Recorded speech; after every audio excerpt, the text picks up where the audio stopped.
Guys, finally I welcome you all to my fourth country, Kazakhstan. So China li ಇದು allow ಇರಲಿಲ್ಲ, so proudly having the Indian flag here. ಅಲ್ಲಿ ಕಾಣ್ತಾ ಇದೆಯಲ್ಲ ಅದೇನೇ Kazakhstan border. It's a very proud moment.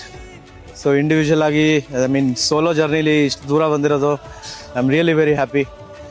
And China side ಅಷ್ಟೇ custom clearance ಆಗಲಿ immigration ಆಗಲಿ ಏನೂ ಪ್ರಾಬ್ಲಮ್ ಆಗಲಿಲ್ಲ. And even in Kazakhstan there was no problem at all. ಎರಡೂ ಸ್ಮೂತಾಗೇ ಆಯಿತು. ಬಟ್ ಚೈನಾ ಸೈಡ್ ಏನು ಅಂತಂದರೆ ತುಂಬ ಟೈಮ್ ತೊಗೊಂಬಿಟ್ರು, ಸುಮ್ಮನೆ ದೇ ಮೇಡ್ ಅಸ್ ವೆಯ್ಟ್, ಏನು ಕೆಲಸ ಇಲ್ಲದೆ. ಕಜಾಕ್ಸ್ತಾನಲ್ಲಿ over all process within 30 minutes ಅಂತ ಹೇಳ್ಬೋದು. It was very quick. And ಇಲ್ಲೂ ಅಷ್ಟೇ just like in China right ಸೈಡೇ ರೈಡ್ ಮಾಡಬೇಕಾಗತ್ತೆ.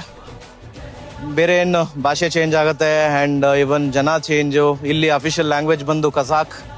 And this is the 9th largest country in the world and the world's biggest land lock country. ಅಂದರೆ ಇವ್ರಿಗೆ ಯಾವುದು direct ocean access ಇಲ್ಲ. Caspian sea ಒಂದು ಬರುತ್ತೆ, but it's lake, but Caspian sea ಅಂತ ಕರೀತಾರಷ್ಟೇ. ಸೊ ಇವತ್ತು ಅಲ್ಮಾಟಿಗೆ ಹೋಗಿ ಸ್ಟೇ ಮಾಡಿ again tomorrow I will be in Almaty. So stay tune, hopefully it will be exciting for us.